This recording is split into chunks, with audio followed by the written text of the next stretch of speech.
Wanita ini sebenarnya sudah berusia 60 tahun. Tetapi wajahnya masih terlihat seperti gadis 18 tahun.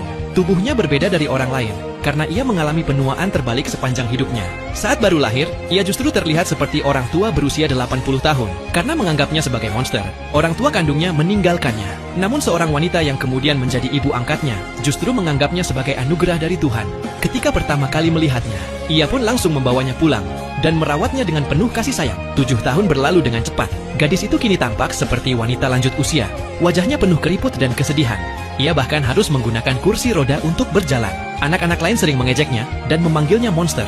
Tidak ada yang ingin berteman dengannya. Suatu hari, seorang anak laki-laki datang. Ia tidak takut pada gadis itu. Ia bahkan mengusir anak-anak yang sering mengganggunya. Setelah itu, ia membawa gadis tersebut ke rumahnya dan meminta ayahnya yang seorang dokter untuk memeriksanya. Setelah memeriksa, sang dokter mengatakan bahwa gadis itu mengalami penuaan dini yang sangat parah.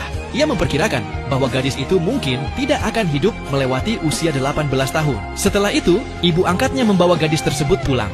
Sejak saat itu, anak laki-laki itu datang ke rumahnya setiap hari. Mereka menjadi semakin dekat hingga akhirnya menjadi sahabat terbaik. Waktu terus berjalan hingga mereka berusia 17 tahun. Suatu hari, anak laki-laki itu dengan sangat gembira memberitahu bahwa ia diterima di universitas terbaik. Ia juga berjanji bahwa suatu hari nanti ia akan menemukan cara untuk menyembuhkan penyakit gadis itu.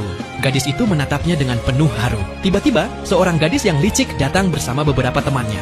Gadis itu merasa terkejut ketika salah satu dari mereka memanggil gadis tersebut Bibi. Seperti biasanya, anak laki-laki itu langsung berdiri untuk membela sahabatnya. Ketika teman-temannya mengumumkan bahwa mereka akan mengadakan perayaan untuk kelulusannya, anak laki-laki itu segera mengajak gadis tersebut untuk ikut bergabung. Namun gadis itu teringat masa kecilnya yang sering diejek. Ia takut hanya akan menjadi beban bagi anak laki-laki itu. Akhirnya ia berbohong dengan mengatakan bahwa ia memiliki pekerjaan rumah, lalu menolak ajakan tersebut. Anak laki-laki itu sempat dibawa pergi oleh teman-temannya, namun tidak lama kemudian ia kembali. Gadis itu bertanya mengapa ia tidak ikut merayakan bersama mereka. Anak laki-laki itu tetap bersikeras bahwa ia harus ikut datang. Dengan dorongan dari ibu angkatnya, gadis itu akhirnya memberanikan diri untuk datang ke perayaan tersebut. Namun, ketika gadis licik itu melihat mereka datang sambil berpegangan tangan, wajahnya langsung berubah karena iri. Semua orang berkumpul di meja untuk merayakan bersama. Ketika suasana sedang ramai, gadis licik itu diam-diam masuk ke dalam kamar. Ia merobek surat penerimaan universitas milik anak laki-laki itu, lalu kembali ke meja seolah tidak terjadi apa-apa.